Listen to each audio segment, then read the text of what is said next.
Chapter 14 of The Science of Being Great by Wallace D. Wattles. Action at Home. Do not merely think that you are going to become great. Think that you are great now. Do not think that you will begin to act in a great way at some future time. Begin now.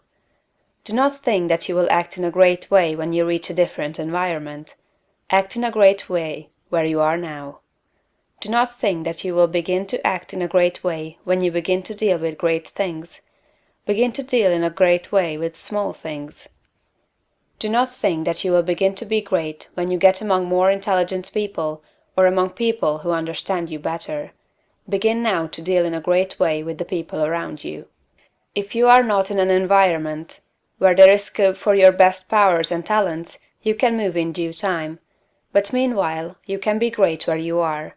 Lincoln was as great when he was a backwoods lawyer as when he was president.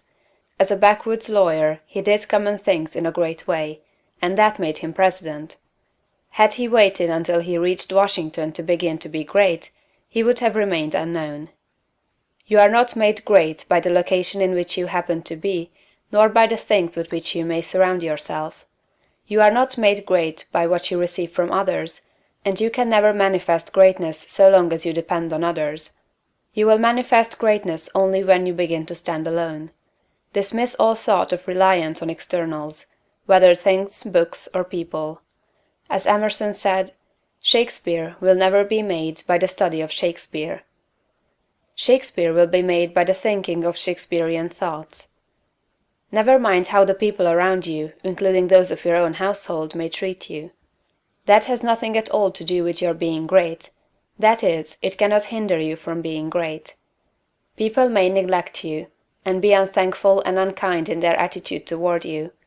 Does that prevent you from being great in your manner and attitude toward them? Your Father, said Jesus, is kind to the unthankful and the evil. Would God be great if he should go away and sulk because people were unthankful and did not appreciate him? Treat the unthankful and the evil in a great and perfectly kind way, just as God does. Do not talk about your greatness. You are really, in essential nature, no greater than those around you. You may have entered upon a way of living and thinking which they have not yet found, but they are perfect on their own plane of thought and action. You are entitled to no special honor or consideration for your greatness. You are a god, but you are among gods. You will fall into the boastful attitude if you see other people's shortcomings and failures and compare them with your own virtues and successes, and if you fall into the boastful attitude of mind, you will cease to be great and become small.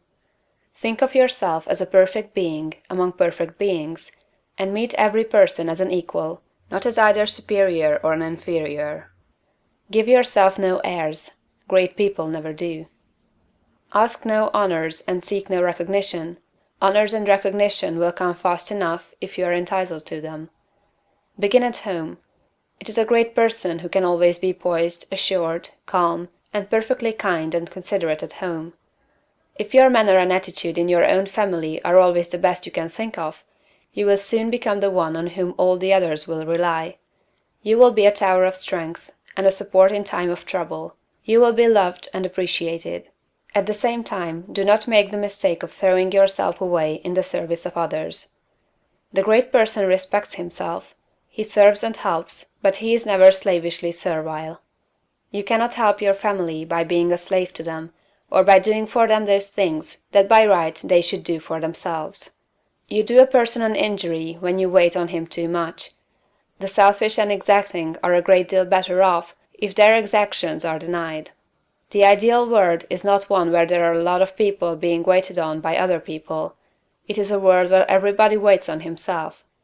Meet all demands, selfish and otherwise, with perfect kindness and consideration. But do not allow yourself to be made a slave to the whims, caprices, exactions, or slavish desires of any member of your family. To do so is not great, and it works an injury to the other party. Do not become uneasy over the failures or mistakes of any member of your family, and feel that you must interfere. Do not be disturbed if others seem to be going wrong, and feel that you must step in and set them right. Remember that every person is perfect on his own plane. You cannot improve on the work of God. Do not meddle with the personal habits and practices of others, though they are your nearest and dearest. These things are none of your business. Nothing can be wrong but your own personal attitude. Make that right, and you will know that all else is right.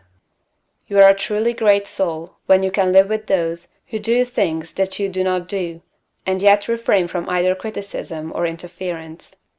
Do the things that are right for you to do, and believe that every member of your family is doing the things that are right for him. Nothing is wrong with anybody or anything. Behold, it is all very good.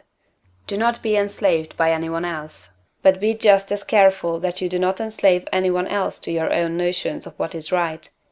Think, and think deeply and continuously. Be perfect in your kindness and consideration. Let your attitude be that of a god among gods, and not that of a god among inferior beings. This is the way to be great in your own home. End of chapter 14.